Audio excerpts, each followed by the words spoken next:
ಮಾಜಿ ಶಾಸಕರಾದ ದತ್ತಾತ್ರೇಯ ಪಾಟೀಲ್ ರೇವೂರವರು ತಮ್ಮ 20 ವರ್ಷದಲ್ಲಿ ತಮ್ಮ ಮತಕ್ಷೇತ್ರದಲ್ಲಿ ಮಾಡಿರುವ ಅಭಿವೃದ್ಧಿ ಕಾರ್ಯದ ಕುರಿತು ತಿಳಿಸಬೇಕು. ಸುಖಾಸುಮ್ಮನೆ ಶಾಸಕರಾದ ಅಲ್ಲಂಪ್ರಭು ಪಾಟೀಲ್ ಅವರ ವಿರುದ್ಧ ಇಲ್ಲಸಲ್ಲದ ಆರೋಪ ಮಾಡುತ್ತಿರುವುದು ಸರಿಯಲ್ಲ ಎಂದು ಕಾಂಗ್ರೆಸ್ ಪಕ್ಷದ ಮುಖಂಡ ಹುಲಿಗೆಪ್ಪ ಕನಕಗಿರಿ ಹೇಳಿದರು. ಕಲಬುರಗಿಯ ಪತ್ರಿಕಾ ಭವನದಲ್ಲಿ ಕರೆದ ಸುದ್ದಿಗೋಷ್ಠಿಯನ್ನು ಉದ್ದೇಶಿಸಿ ಮಾತನಾಡಿದ ಅವರು, ಕಳೆದ 20 ವರ್ಷಗಳಿಂದ ದತ್ತಾತ್ರೇಯ ಪಾಟೀಲ್ ರೇವೂರವರ ಮನೆತನದಲ್ಲಿಯೇ ಕಲಬುರಗಿ ದಕ್ಷಿಣ ಮತಕ್ಷೇತ್ರದ ಅಧಿಕಾರವಿತ್ತು. ಆದರೆ ಕ್ಷೇತ್ರದಲ್ಲಿ ಕನಿಷ್ಠ ಮೂಲಭೂತ ಸೌಕರ್ಯಗಳು ಒದಗಿಸಲಾಗದೆ ಇದ್ದಿರುವುದರಿಂದ ಜನ ಅವರನ್ನ ಮನೆಯಲ್ಲಿ ಕೂಡಿಸಿದ್ದಾರೆ. ಇದನ್ನ ಸಹಿಸದ ಮಾಜಿ ಶಾಸಕರು ತಮ್ಮ ಬೆಂಬಲಿಗರಿಂದ ಪ್ರತಿಭಟನೆ ನಡೆಸಿ 3 ವರ್ಷದಲ್ಲಾಗುತ್ತಿರುವ ಅಭಿವೃದ್ಧಿ ಕಾಮಗಾರಿಗಳಿಂದ ಭಯಭೀತರಾಗಿದ್ದಾರೆ. ಶಾಸಕ ಅಲ್ಲಂಪ್ರಭು ಪಾಟೀಲ್ ಅವರ ವಿರುದ್ಧ ಇಲ್ಲಸಲ್ಲದ ಆರೋಪಗಳು ಮಾಡುತ್ತಿರುವುದು ಸರಿಯಲ್ಲ ಎಂದರು. ಇವತ್ತು ಅದರ ವಿರುದ್ಧ ನಾವು ಪತ್ರಿಕಾಗೋಷ್ಠಿ ನಡೆಸ್ತಾ ಇದ್ದೀವಿ. ಯಾಕಂತಂದರೆ ನಿನ್ನೆ ಒಂದು ನಡೆದಂಥ ಪ್ರತಿಭಟನೆ ತಮಗೆಲ್ಲ ಗೊತ್ತಿರುವಂತೆ ಮಾಜಿ ಶಾಸಕರಾದ ದತ್ತಾತ್ರೇಯ ಪಾಟೀಲ್ ರೇವೂರವ್ರ ವಿರುದ್ಧ ಅವರ ಒಂದು ಅವಹೇಳನಕಾರಿ ಸ್ಟೇಟ್ಮೆಂಟ್ ವಿರುದ್ಧ ಇವತ್ತು ಒಂದು ಕೇಸ್ ರಿಜಿಸ್ಟರ್ ಆಗಿತ್ತು. ಆ ಕೇಸ್ ರಿಜಿಸ್ಟರ್ ಮುಖಾಂತರ ಇವತ್ತು ಅವರು ಒಂದು ಹೋರಾಟ ನಡೆಸಿದರು. ಆ ಹೋರಾಟ ಇವತ್ತು ಜನರ ದಾರಿ ತಪ್ಪಿಸುವಂಥ ಹೋರಾಟ ಮಾಡಿದ್ದಾರೆ. ಯಾಕಂದರೆ ಇವತ್ತು ಒಂದು ಕಡೆ ಕೇಸನ್ನು ವಾಪಸ್ ತಗೋರಿ ಅಂತ ಹೇಳ್ತಾರೆ. ಅದನ್ನು ಹೋರಾಟದ ಹೆಸರಲ್ಲಿ ಇವತ್ತು ದಕ್ಷಿಣ ಮತಕ್ಷೇತ್ರದ ಅಭಿವೃದ್ಧಿ ಕಾರ್ಯಗಳ ಬಗ್ಗೆ ನಮ್ಮ ಶಾಸಕರ ವಿರುದ್ಧ ಪ್ರತಿಭಟನೆ ಮಾಡ್ತಾರೆ.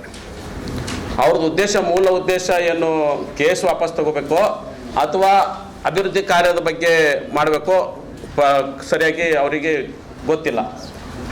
ಅಭಿವೃದ್ಧಿ ಕಾರ್ಯಗಳ ಬಗ್ಗೆ ಹೇಳಬೇಕಾಗಿತ್ತಂದರೆ ಸುಮಾರು 20 ವರ್ಷಗಳಿಂದ ಈ ಕಲಬುರಗಿ ಜನತೆ ನೋಡಿದ್ದಾರೆ. 20 ವರ್ಷಗಳ ಈ 2023ಕ್ಕಿಂತ ಮುಂಚೆ ರೇವೂರ್ ಕುಟುಂಬ ಇವತ್ತು ದಕ್ಷಿಣ ಮತಕ್ಷೇತ್ರದ ಆಡಳಿತ ನಡೆಸಿದ್ದಾರೆ. 20 ವರ್ಷಗಳಿಂದ ಯಾವುದೇ ಅಭಿವೃದ್ಧಿ ನೋಡಿದ್ದಿಲ್ಲ ಅವರು. ದಕ್ಷಿಣ ಮತಕ್ಷೇತ್ರ ಜನತೆ ಯಾವುದೇ ಅಭಿವೃದ್ಧಿ ಕಂಡಿದ್ದಿಲ್ಲ. ಅದನ್ನು ಮನಗಂಡು ಇವತ್ತು ದಕ್ಷಿಣ ಮತಕ್ಷೇತ್ರದ ನಮ್ಮ ಪ್ರತಿಯೊಬ್ಬ ವೋಟರ್ಸು ಇವತ್ತು ಅಲ್ಲಂಪ್ರಭು ಪಾಟೀಲ್ ಗೆಲ್ಲುವ ಸಲುವಾಗಿ ಇವತ್ತು ಸಹಕರಿಸಿದ್ದಾರೆ. ಅಭಿವೃದ್ಧಿ ಕಾರ್ಯ ಮಾಡಿಲ್ಲ ಅಂತೇಳಿ ಇವತ್ತು 21,000 ಲೀಡ್ಲಿಂತ ನಮ್ಮ ಶಾಸಕರು ಗೆದ್ದಿದ್ದಾರೆ. ಇವತ್ತು ನಮ್ಮ ಯಾವಾಗಲೂ ತಮಗೆಲ್ಲ ಗೊತ್ತಿರುವಂತೆ ಯಾವುದಾದ್ರೂ ಅಭಿವೃದ್ಧಿ ಕೆಲಸ ನಡೀತಾ ಇತ್ತಂದರೆ ಅದರಲ್ಲಿ ಮೂಗು ತೋರಿಸೋಂಥ ಜನ ಎಲ್ಲ ಕ್ಷೇತ್ರದಲ್ಲಿ ಕಂಡು ಬರ್ತದೆ. ಇವತ್ತು ಅಭಿವೃದ್ಧಿ ಕಾರ್ಯಗಳು ನಡೀತಾ ಇದೆ ಅಂತೇಳಿ ಇವತ್ತು ಪ್ರಶ್ನೆಗಳನ್ನು ಎತ್ತಾ ಇದ್ದಾರೆ.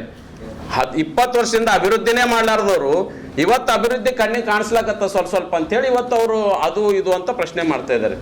20 ವರ್ಷದಿಂದ ಕಣ್ಮುಚ್ಚುವ ಇವತ್ತು ತಮಗೆಲ್ಲ ತಿಳಿದಿರುವಂತೆ ರಾಷ್ಟ್ರವ್ಯಾಪಿ ಇವತ್ತು ನಮ್ಮ ಯುವಕರ ಮೇಲೆ PUC ನೀಟ್ ಎಕ್ಸಾಮ್ ಬರೆದಂಥವ್ರು PUC ಸೆಕೆಂಡ್ ಇಯರ್ ನೀಟ್ ಎಕ್ಸಾಮ್ದು ಪೇಪರ್ ಲೀಕ್ ಆದಾಗ BJPದವರು ಈ ಭಾಗದಲ್ಲಿ ಒಬ್ಬರು ಒಂದು ಧ್ವನಿ ಎತ್ತಲಿಲ್ಲ.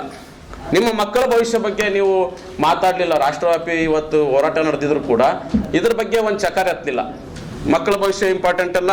ಇವತ್ತು ಏನು ತಮಗೆ ಇವತ್ತು ನಮ್ಮ ದಕ್ಷಿಣ ಮತಕ್ಷೇತ್ರದಲ್ಲಿ ನಮ್ಮ ಶಾಸಕರು ನಮಗೆ ಕೇಳಬೇಡ್ರಿ ಪಕ್ಷದವ್ರು ಅಂತ ಹೇಳ್ತಾ ಇದ್ದಿಲ್ಲ, ಜನರಿಗೆ ಎಲ್ಲರಿಗೂ ಕೇಳ್ರಿ. ಇವತ್ತು ಬೆಳಗ್ಗೆ 6 ಗಂಟೆ 7 ಗಂಟೆಯಿಂದ ಹೊರಗಡೆ ಹೋದ್ರಂದ್ರೆ ರಾತ್ರಿ 10-11 ತನಕ ಜನ ಸಂಪರ್ಕದಲ್ಲಿ ಇರ್ತಾರೆ. ಯಾವುದೇ ಕುಂದುಕೊರತೆ ಏನೇ ಒಬ್ಬ ಸಾಮಾನ್ಯ ಮನುಷ್ಯ ಕರೆದ್ರೂ ಅವ್ರ ಮನೆ ಬಾಗಿಲಿಗೆ ಹೋಗೋಂಥ ಶಾಸಕರು ನಮ್ಮ ಹತ್ರ ಇದ್ದಾರೆ. ಅದನ್ನು ಬಿಟ್ಟು ನೀವು ಶಾಸಕರ ವಿರುದ್ಧ ನೀವು ಪ್ರತಿಭಟನೆ ಮಾಡೋದು ಸರಿಯಿಲ್ಲ. ನಮ್ಮ ಹೇಳಿಕೆ ಇವತ್ತು ಅಭಿವೃದ್ಧಿ ಬಗ್ಗೆ ಹೇಳಬೇಕಾಗಿತ್ತಂದರೆ ನಾವು ಅಭಿವೃದ್ಧಿದ ಲಿಸ್ಟೇ ತಮಗೆಲ್ಲ ಕೊಡ್ತಾ ಇದ್ದೀವಿ. ಪ್ರತಿಯೊಂದು ಹೇಳಕ 700 ಕೋಟಿ ಸುಮಾರು 700 ಕೋಟಿ ಅಭಿವೃದ್ಧಿ ಕಾರ್ಯಗಳು ಕೆಲಸ ನಡೆದಿದೆ ನಮ್ಮ ದಕ್ಷಿಣ ಮತಕ್ಷೇತ್ರದಲ್ಲಿ. ಎಲ್ಲ ವಿಭಾಗಗಳಲ್ಲಿ ಕೆಲಸ ನಡೆದಿದೆ.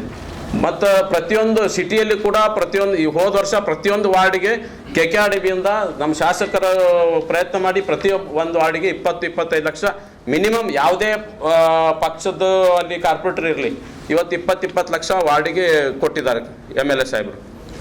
ಅದನ್ನು ಬಿಟ್ಟು ನಮ್ಮ ದಕ್ಷಿಣ ಮತಕ್ಷೇತ್ರದ ಎಲ್ಲ ಕ್ಷೇತ್ರಗಳಲ್ಲಿ ಸಮುದಾಯ ಭವನ ಇರ್ಬೋದು, ಕುಡಿಯೋ ನೀರಿನ ವ್ಯವಸ್ಥೆ ಇರ್ಬೋದು, ಚರಂಡಿ ವ್ಯವಸ್ಥೆ ಇರ್ಬೋದು. ಮಳೆ ಇವತ್ತು ದೊಡ್ಡ ಮಳೆ ಬಂತಂದರೆ ಹೀರಾಪುರಲ್ಲಿ ನೀರು ನಿಂದಿರ್ತಿತ್ತು. ಅದನ್ನು ಸುಮಾರು 5 ಕೋಟಿ ವೆಚ್ಚದಲ್ಲಿ ಇವತ್ತು ಕೆಲಸ ಪ್ರಾರಂಭ ಆಗಿದೆ.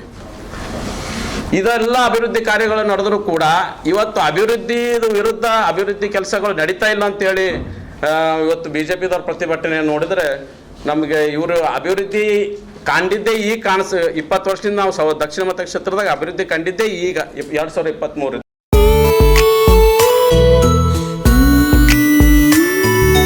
ಮನಸ್ಸನ್ನು